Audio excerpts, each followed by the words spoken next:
आवाज़ थी, ना ही बिल्ली की आवाज़ थी, बहुत अजीबो गरीब सी थी। उस आवाज़ से चौंकी थी, तभी उन्होंने मुड़ के देखा तो सामने एक बिल्ली आ रही है। ये गुर्राहट उसके मुंह से निकल रही है। वो समझी शायद ये कोई बिल्ली है और गुस्से में है और गुर्रा रही है, हो सकता है ऐसी शादी हुई थी। वो कितना अरसा उस घर के अंदर रहती रही कोई भी नहीं जानता। ये बात है 2015 की। 2015 में मेरी बहन अपने रूटीन के काम काज करके, उन्होंने भी घर के अंदर भेड़ बकरियां गाय मुर्गियां सब पाल रखी थी। वही मेरा गांव है ये। तो रात को अपने बिस्तर पर जाके शौहर उनके साथ लेटे थे। वो अपने बिस्तर पर रूटीन में जिस तरह सोता है वो उसी तरह सो गई। तभी उन्होंने एक ख्वाब देखा। वो ख्वाब में देखती हैं कि वो अपने कमरे के अंदर लेटी हुई हैं, रात का टाइम है और दरवाजा एकदम से खुलता है जोरदार आवाज के साथ। और दरवाजा खोलने वाला इस अंदाज में दरवाजे के अंदर खड़ा हुआ है कि उसके दोनों हाथ अभी भी दरवाजे के ऊपर हैं। दरवाजा खुल चुका हुआ है लेकिन उसने अपनी दोनों हाथ साइडों पर रखे हुए हैं और वो इस अंदाज में खड़ी सामने लेटी हुई मेरी बहन को देख रही है। मेरी बहन ने लेटे लेटे देखा जिसने इतनी जोरदार आवाज के साथ दरवाजा खोला है वो कोई और नहीं, एक औरत है जिसके वजूद के ऊपर सारे बाल हैं। वो बेलिबास है, 6 फुट उसका कद है, बहुत ही भयानक है। उसकी आंखें लाल सुर्ख है, उसका नाक बहुत लंबा है, थोड़ी बहुत लंबी है, चेहरे पे झुर्रियां हैं, काली स्याह है। वो बहुत भयानक सी सामने खड़ी है और मेरी बहन से बोलती है, जब शबाना खाला मरी थी उसी रात में छत पे खड़ी देख रही थी, अब मेरा ठिकाना तो कोई नहीं है, मैं कहां जाऊं? अब मुझे ठिकाना चाहिए था, मुझे रहना था। तो फिर मैंने खड़े होके इर्द गिर्द हर जगह देखा तो मुझे यही घर पसंद आया। हां, तुम्हारा घर, ये मुझे अच्छा लगा तो मैं रहने आ गई। और 2011 से लेके अब तक मैं इसी घर में रहती हूं और आज तुमसे मिलने आई हूं, तुम्हें बताने आई हूं कि मैं 2011 से इसी घर में हूं। अब सिर्फ तुमसे मिलने नहीं आई, मैं हकीकत में भी तुमसे मिलने आऊंगी। जल्द ही तुमसे मुलाकात होती है। और मेरी बहन की आंख खुल गई। सर्दियों के दिन थे, दरवाजा बंद था और वो रात को सोने से पहले अपने कमरे का दरवाजा बंद करके सोई थी। उसको अच्छी तरीके याद था सर्दियों के दिनों ये कैसे हो सकता है कोई दरवाजा खोल के सोए, क्योंकि ठंड आती है बाहर से, तो इसलिए कमरे में दरवाजे को बंद करके सोया जाता है। जैसे ही उनकी आंख खुली तो उन्होंने सामने दरवाजे की तरफ देखा, सामने दरवाजा खुला हुआ था। वो चौंक सी गई, दरवाजा कैसे खुला हुआ है, पॉसिबल ही नहीं था। तो शायद शौहर में से या बच्चों में से कोई बाहर गया हो, उसने शौहर की तरफ देखा, वो अपनी जगह पे मौजूद था। पूरी तसल्ली कर ली मेरी बहन ने, वो कहते हैं, लेकिन वहां पे कोई भी नहीं था। और ये बात हैरान कुन थी कि मैंने तो एक ख्वाब देखा है, ख्वाब में एक चुड़ैल को देखा, इस तरह की बात करते हुए देखा, लेकिन उसने दरवाजा खोला तो ये दरवाजा कैसे खुल गया? मेरे पास इस बात का कोई जवाब नहीं था। मैं उठी, डरते डरते मैंने उस दरवाजे को बंद कर दिया और सो गई। सुबह उठ के मैंने सबसे पूछा, किसने रात दरवाजा खोला था? कमरे का दरवाजा खुला हुआ था। सबने कहा नहीं, हमने तो नहीं खोला। फिर दरवाजा कैसे खुला था रात? मैंने तो बंद किया था। लेकिन मेरी बहन के दिमाग में एक बात बैठ गई थी कि वो मेरे ख्वाब में आई है। क्या मैं ये ख्वाब किसी को सुना दूं, किसी को बता दूं कि मुझे इस तरह कह के गई है? लेकिन उसने कहा ख्वाब है, शायद बेहतर है में आ ही ना जाए, कोई मसला ही ना हो जाए, मुझे रहने देना चाहिए, अपना ख्वाब किसी को नहीं सुनाना चाहिए। तो मेरी बहन ने अपना ख्वाब किसी को नहीं सुनाया। लेकिन कुछ दिनों के बाद मेरी बहन एक दिन शाम को रोटियां पकाने के लिए तैयारी कर रही थी, सहन में बैठी आटा गूंद रही थी कि उसी वक्त उसके कानों ने एक आवाज़ सुनी, टक टक टक। एक ऐसी आवाज़ जैसे कोई सीढ़ियों से नीचे उतर रहा हो। वो चौंक सी गई और उसने सर उठा के सीढ़ियों की तरफ देखा तो सामने सीढ़ियों से वही चेहरा जिसको रात को दरवाज़ा खोल के ख्वाब में देखा था कि वो दरवाज़ा खोल के सामने खड़ी है, वो सीढ़ियों से उतर रही थी। उसका लिबास नहीं था, वो बेलिबास थी, लिबास के बगैर थी, लेकिन उसने पाँव के अंदर कोई इस तरह की चीज़ जूती नुमा को पहन रखी थी जिसकी वजह से एक टक टक की आवाज़ पैदा हो रही थी। अगर वो नंगे पाँव होती तो शायद आवाज़ पैदा ना होती। वो नंगी ही थी, उसके वजूद पे कोई लिबास नहीं था, लेकिन जूती डुमा कोई ऐसी चीज़ थी जिससे टक टक टक करती हुई वो नीचे उतर रही थी, जैसे एहसास दिला रही हो कि आज देख लो मैं आ गई हूँ। तुमसे कहा था ना मैं आऊँगी, तुम्हारे सामने भी आऊँगी, तो आज तुम्हारे सामने आ रही हूँ। उसका कद बिल्कुल 6 फुट का था, उसकी आंखें लाल सुर्ख थीं, उसका चेहरा बिल्कुल वैसे था जो मेरी बहन को क्लियर याद था जिसने ख्वाब में देखा। लंबा सा नाक, काला स्याह चेहरा, थोड़ी लंबी सी लाल सुर्ख आंखें, 6 फुट का कद, बिल्कुल आज़ा, बिल्कुल औरत की तरह उसके जिस्मानी आज़ा, और उसके नाखून, उसके हाथ काले स्याह ऐसे जैसे बाल हों उसके जिस्म पे, और वो चलती हुई नीचे आ रही थी। मेरी बहन डर सी गई, उठ के भाग के अंदर कमरे में चली गई, लेकिन उसको एहसास हुआ कि इससे क्या होगा। उसने अगर ख्वाब में कहा था मैं सामने आऊंगी, तो वो तो आ गई है। थोड़ी देर के बाद बाहर फिर से आई, डरते डरते आके इधर उधर देखा, वो कहीं पे नहीं थी। शौहर का इंतज़ार किया, वो आ गई, बच्चों को भी नहीं बताया, और बताया कि मैंने ऐसे ख्वाब देखा था, और उसके बाद आज मैंने हकीकत में उसको सीढ़ियों के नीचे उतरते हुए देखा है। उन्होंने, शौहर ने हौसला दिया कि नहीं, ऐसी कोई बात नहीं, तुम्हारा वहम होगा, अल्लाह खैर करेगा। जो अपनी बीवी को हौसला दे सकते थे उन्होंने हौसला वगैरह दिया। लेकिन कुछ दिनों के बाद मेरी बहन ने जो दोबारा मंजर देखा, वो उसी तरह शाम को अब बाहर बैठने से डरती थी, लेकिन काम तो वहीं करना होता था, सहन के अंदर किचन वगैरह सारा कुछ था।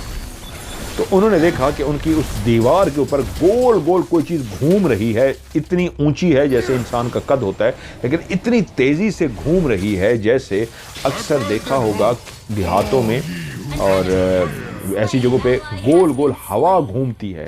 उसको बोलते हैं ट्विस्टर, इंग्लिश में कहते हैं, आग बगोला कहना चाहिए उसको, हवा बगोला कहते हैं मेरे ख्याल में।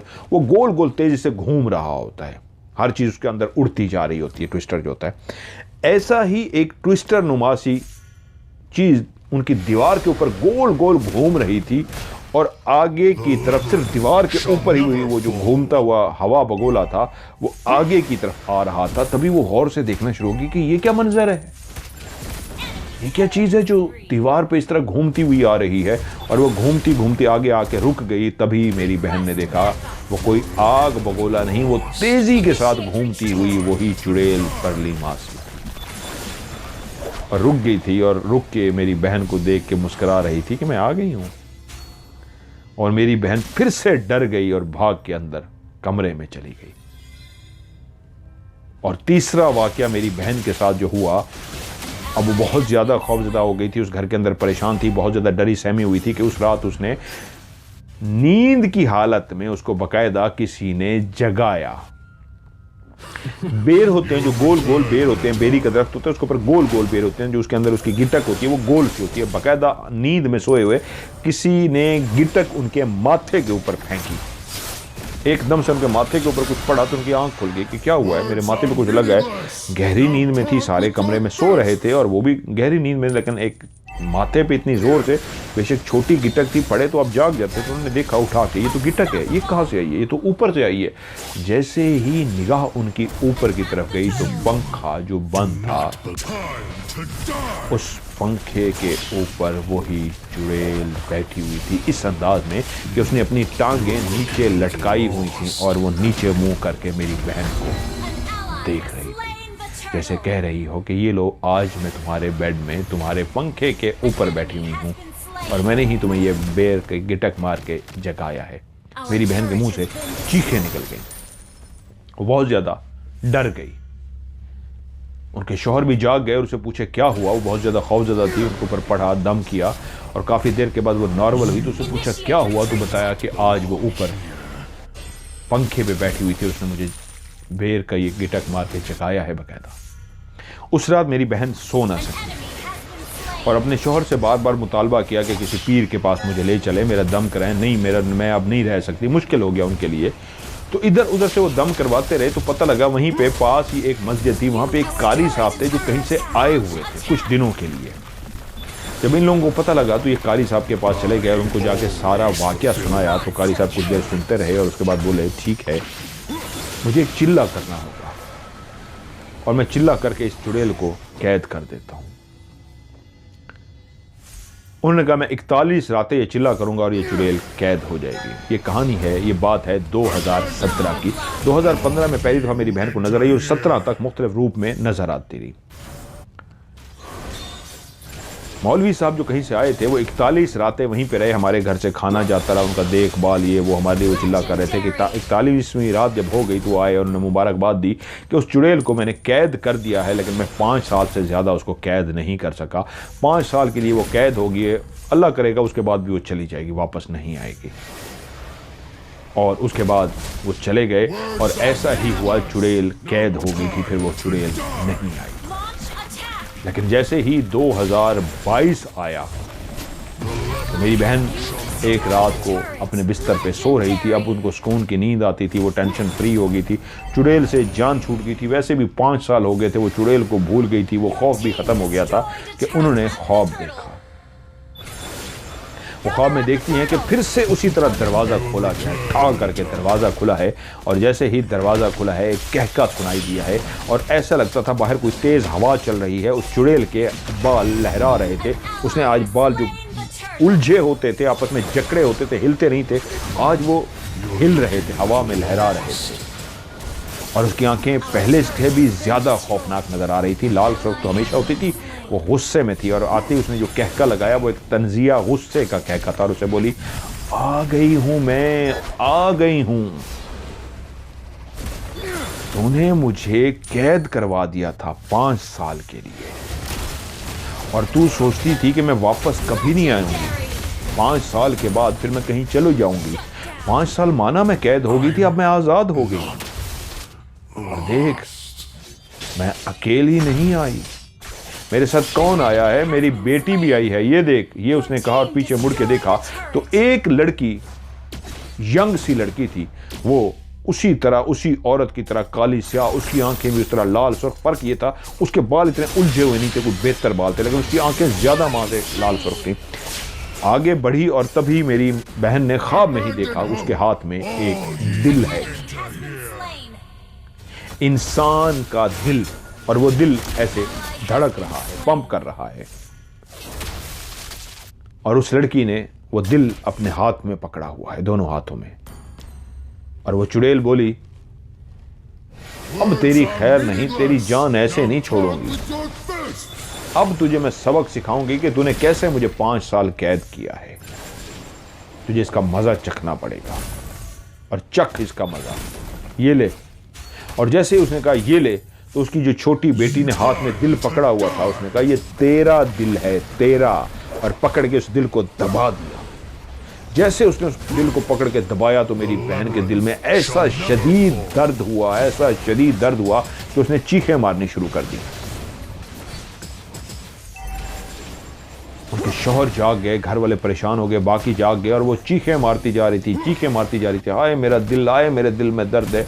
जल्दी से, उसी वक्त रात का टाइम था, लेकिन फिर भी उन्होंने उसको उठाया जैसे कैसे, दिल में दर्द था, उनको अस्पताल लेके गए, उनको ट्रीटमेंट करवाया, कुछ बेहतर हुआ, कुछ उनको आराम आ गया। और अगले दिन जब उनको घर लेके आए तो डॉक्टर ने बताया कोई परेशानी की बात नहीं है, इनको कोई दर्द वगैरह हुआ है दिल में, लेकिन अब वो ठीक है। शौहर ने पूछा क्या हुआ था, तो तब उसने वाकया सुनाया कि वो आई है, वापस लौट के आई और अपनी बेटी के साथ आई और उसने मेरे दिल को दबा दिया। और उसके बाद फिर वो सिलसिला ऐसा चला कि अब वो आए दिन मेरी बहन थाड़े मारती, उसके वो दिल को दबा देती उसकी बेटी, और वो और मेरी बहन चीखती चिल्लाती, मदद के लिए पुकारती, और बहनोई फिर से उसको जल्दी से डॉक्टर के पास लेके जाते, सारा चेकअप होता, लेकिन रिपोर्टें सारी कले आ रही। अब मेरी बहन एक शदीद तकलीफ में, अब वो सिर्फ ख्वाब की सूरत में नजर नहीं आ रही थी, अब वो माँ और बेटी हर वक्त हाथ में दिल पकड़े मेरी बहन को कभी घर की छत पे खड़ी नजर आती, कभी दीवार पे बैठी हुई माँ बेटी नजर आती, कभी वो चारपाई पे लेटी होती तो उसके साथ चारपाई पे बैठी हुई नजर आती, और कभी मेरी बहन कोई भी काम कर रही होती, वो दोनों माँ बेटी मेरी बहन को नजर आती, लेकिन सिर्फ वो अपनी असली रूप में नजर नहीं आ रही थी। कभी वो बिल्ली के रूप में सामने आ जाती, वो अकेली चुड़ैल, और कभी घर के अंदर उसी तरह जिस तरह शबाना खाला के घर में उनको बकरी के रूप में नज़र आती, उसी तरह बकरी के रूप में नज़र आती, इसी तरह कब गाय के रूप में नज़र आती, और मुसलसल वो किसी न किसी रूप धारे या कभी वो माँ बेटी उनको नज़र आ रही थी। और मोहम्मद इदरीस कहते हैं, जब मैं आपको ये कहानी भेज रहा हूं तो कहानी भेजने से 2 दिन पहले वो फिर मेरी बहन के सामने आई है और उसने आते ही कहा है, मुझे पता लग गया है कि तुम लोग किसी आमिल से, किसी ऐसे बंदे से राब्ता करने की कोशिश करोगे, तो मैं तुम्हें पहले भी कह चुकी हूं, आज फिर से एक दफ़ा कह देती हूं, अगर तुम लोगों ने किसी भी आमिल से, किसी भी पीर फ़कीर से राब्ता किया तो याद रखना मैं तुम्हारे बच्चों को मार दूंगी। अगर तुम चाहती हो कि तुम्हारे बच्चे जिंदा रहें तो बस फिर तुम्हें तकलीफ देती रहूंगी। तुमने मुझे 5 साल कैद करवाया है, लेकिन अगर फिर तुमने कोई हरकत की ऐसी कि किसी पीर वगैरह के पास गई, मैं तुम्हारे बच्चों को मार दूंगी, मेरी बात याद रखना। और मेरी बहन डर गई। उसके बाद मेरे भाई ने, मेरे बहनोई ने, वो कहते हैं, कभी किसी पीर फ़कीर, किसी आमिल के पास नहीं गए, कभी भी किसी से इसलिए इलाज नहीं कराया कि वो मार देगी। और अभी 2 दिन पहले भी वो, मेरी बहन बताती हैं, अभी भी मेरी बहन जिंदा सलामत है, उनके दिल में दर्द होता है, उन्होंने अपनी बहन की तस्वीर भी भेजी है, मुझे सारी डिटेल भेजी है, उसी घर में रहती हैं। वो कहती हैं 2 दिन पहले वो फिर से आई है। ये शाम का टाइम था, ये अभी की बात बता रहा हूँ, 2025 की कहानी है। ये उन्होंने मुझे अभी कुछ अर्सा पहले भेजी कि इमरजेंसी है, प्लीज़ इसको कहानी भी शामिल कीजिए और हमारी मदद कीजिए। ये मेरे ख्याल में 11 या 12 तारीख को, जनवरी की 11 या 12 तारीख को कहानी, हो सकता है आप ज़रा लेट सुने, उन्होंने मुझे भेजी है, मैंने आज सुनी है ये कहानी। 2025 में कहते हैं 2 दिन पहले वो आई है, वो चुड़ैल, उसी तरह अपने रंग और रूप में, उसके ऊपर कोई बुढ़ापा नहीं आया, वक्त कितना गुजरता जा रहा है, वो वैसी की वैसी है, हट्टी कट्टी, वैसी खौफनाक, वैसी भयानक, वैसी बूढ़ी, और उसकी बेटी वैसी की वैसी जवान। वो कहती है हमारे घर में 2 दिन पहले वो माँ बेटी आई हैं, दरवाज़ा खुला है, ये शाम का टाइम था, उस घर में बहन मेरी अकेली थी, शाम का टाइम था, दरवाज़ा खुला है, और जैसे ही दरवाज़ा खुला है मेरी बहन ने देखा कौन आया है, दरवाज़ा खुला है, बच्चे आए होंगे पढ़ के, तो उसी वक्त उसने देखा आगे वो थी और उसके पीछे उसी की बेटी, लेकिन उनके हाथ खाली थे, आज उनके हाथ में दिल नहीं था। और दोनों चलती हुई आहिस्ता आहिस्ता एक बकरी के पास गई हैं, और बकरी डरना शुरू हो गई है, आवाज़ें निकालना शुरू हो गई है, जानवर को क्योंकि देख लेते होते हैं तो जानवर परेशान हो गया, आवाज़ें निकालना शुरू हो गया, वो अपने असली रूप में थी। और जब दोनों गई हैं इस अंदाज में बकरी के पास गई हैं कि बकरी के दोनों हिस्से जहाँ से दूध निकालते हैं, एक माँ ने अपने मुंह में लेके दूध पीना शुरू कर दिया और दूसरा उस बेटी ने अपने मुंह में लेके दूध पीना शुरू कर दिया। अब बकरी जो चीखे जा रही थी, फड़फड़ा रही थी, हिल रही थी, बेचारी ऐसी सहमी हुई थी कि जब उन्हें दूध दोनों पी रही थी वो सहमी हुई थी, वो हिल भी नहीं पा रही थी। और वो दोनों काफ़ी देर दूध पीती रहीं, और दूध पीने के बाद उन्होंने बकरी को छोड़ दिया तो बकरी ऐसी होगी जैसे बेहोश सी हो गई हो या जैसे उसकी जान सी निकल गई हो, ऐसे टांगों के ऊपर थोड़ी सी बैठी और फिर गिर गई है ज़मीन पे। मैं एकदम से परेशान उठ के उठी हूँ कि मेरी बकरी मार दी इन्होंने, माँ बेटी ने। और उसी तरह जब वो आई थी उसी तरह चलती हुई दरवाजे से बाहर चली गई। मैं भाग के बकरी के पास गई हूँ, मेरी बहन गई है, उन्होंने जाके बकरी को दिखाया, ठीक थी बकरी, उसकी टांग, उसका पूरा वजूद बिल्कुल सलामत था, लेकिन ऐसे लगता था जैसे जान निकली हुई हो उसकी। वो खड़ी होने की कोशिश करती लेकिन खड़ी नहीं हो सकती थी। हम रात सारी उसकी देखभाल करते रहे, शुक्र है अगले दिन वो खड़ी हो सकी है। मदर साहब अवैस कहते, उनका नाम क्या है, अदरीस, कहते हैं कि जब हम छोटे थे ना, उस गली से जब हम कुरान पढ़ने के लिए जाते थे तो हमें बाकायदा घर वाले कहते थे इस जगह पे पहुंच के भाग के जाना, आहिस्ता मत जाना, और हम भाग के वहां से गुजरते थे, इतना डर होता था। और आज भी वो माँ बेटी, पहले तो वो अकेली थी वो चुड़ैल, अब उसकी बेटी भी मेरी बहन को मुसलसल तकलीफ दे रही है। तमाम रिपोर्टें क्लियर हैं, सब कुछ क्लियर है, और मेरी बहन के दिल में शदीद दर्द होता है, वो उसका दिल पकड़ के दबा देती हैं। हमारी मदद कीजिए। आप कहानी शामिल करना चाहते हैं, मैंने आपको कहानी भी सुना दी, आप कहानी प्रोग्राम में शामिल कीजिए, लेकिन खुदारा हमारी मदद कीजिए। Hope will find a way. मैं अपनी इस बहन Even को when all is जिंदा forlorn. सलामत देखना चाहता हूँ। वो तड़पा रही है मेरी बहन को, और मेरी बहन ने और हम लोगों ने अभी तक किसी से रब्ता इसलिए नहीं किया कि उसने कहा था कि अगर किसी से रब्ता किया तो मेरे बच्चे मार दूंगी। हमें डर था। अगर उसको कोई कंट्रोल कर सकता है सर, आप हैं, और आप उसको कंट्रोल कीजिए। हमारी आपसे रिक्वेस्ट है।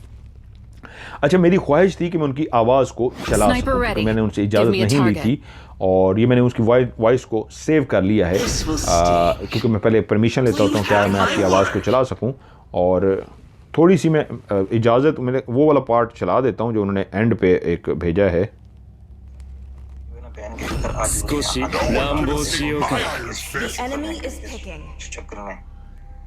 तो मैं इजाज़त ले लूँगा। ये वाली आवाज़ थोड़ी सी सुनाने का मतलब ये है कि आपको ये याद रहे, इंशाअल्लाह इनकी बहन का मैं इलाज करूँगा। और ये मैं आपको गारंटी से इस स्टोरी के तवज्जो से बता रहा हूँ कि उनकी वॉइस दोबारा से, जो आज आपने वॉइस सुनी है स्टोरी की, वॉइस दोबारा से उनकी चलाऊँगा और वो बताएंगे कि वो चुड़ैल और उसकी बेटी वहाँ से जा चुकी है। वो जो उन्होंने धमकी दिया ना कि अगर किसी को आपने बताया तो आपके बच्चों को नुकसान पहुंचाएगी, ये मैं आपको कह रहा हूँ, अल्लाह की रहमत से इनके बच्चों को वो बिल्कुल नुकसान नहीं पहुंचा सकेगी, बल्कि इनके घर को छोड़ के यहाँ से चली जाएगी। ये मेरा आपसे वादा है। और बहुत जल्द प्रोग्राम में आपको उनकी वॉइस सुनाऊंगा कि वो बताएंगे कि जी हाँ, अल्हम्दुलिल्लाह हमारी उस चुड़ैल से जान छूट चुकी है।